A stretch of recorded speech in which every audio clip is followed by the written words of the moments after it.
Hey everyone, so for this devlog I've been working on a few different bits, mainly enemy AI, but there's also a new cutscene system in there as well that I'll be showing off, as well as a hatching system, so there can be eggs on the battlefield that can actually hatch after a few turns now. So I'll hop right into things and start off with the cutscene system. I've made a really short cutscene just as an example of the new cutscene system, so the player can actually move between rooms and it will work in progression with the quest line. So it's a lot better than the last cutscene system where it wouldn't actually work alongside the quest line as well. And there's also a system here for picking up objects, and that can actually work with quest lines as well, so it will trigger another cutscene to happen, or it can trigger the next part of a quest to open up. So the next thing I'll show you is the new UI for the AoE. So as you can see, it shows the pattern in which the enemies to be attacked are, and you can hover over each enemy to actually see more details about those enemies. So I'll show you again, but with a different attack. So there's a wide attack as well as a long attack. And as you can see, you can also hover over the enemies to see more details, such as the hit points of each enemy or the MP. So something else that I've added as well is that you can see the hit chance and the damage. So here's the damage. Now that doesn't count for crit damage, and there's the hit chance. I do need to fix that up for the AoEs, as it's not showing a range of potential damage for the enemies, which I wanted to eventually do, but for now I'm happy enough with it.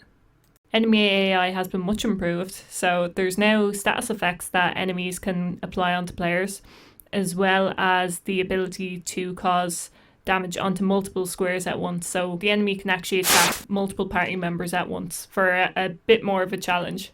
So for this first example, this is a goblin that is an area of effect melee type.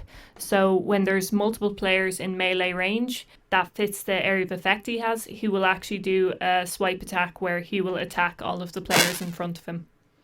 The second type I'll show here is a bat that does AoE. So it's an AoE ranged type, but you can see he has a large square AoE. So he'll only do that if there's more than one person in that square, but he also acts like a ranged preference attacker. Something else you might notice is at the moment I have all the enemies in such a way that they calculate the square furthest from the player, and they will move to that if they haven't used their movement up to move towards the player beforehand. So it's sort of a defensive measure for the enemies. Not all of the enemies will be going by this, but the ranged attackers mainly will be. So here is the bat again, but I've changed the type of enemy to a status effect range preference.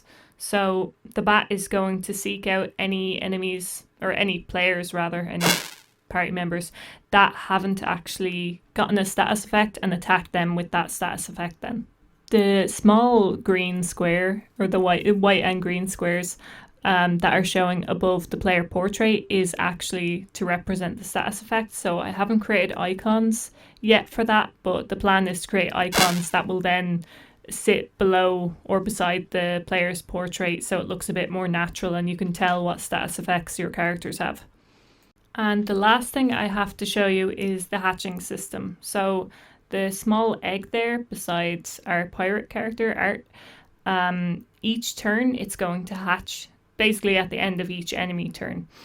So once an enemy has moved, or all of the enemies have moved, then the egg will crack a little bit more. So up to 3 turns the egg can actually crack before it hatches. And then once it hatches, it actually turns into a new enemy. So at the moment I have it as a bat, but I have it set so that this can be any enemy as well. So I'm hoping to be able to use this for a few different enemies in future, probably boss battles and the like. I think will make it a bit more interesting.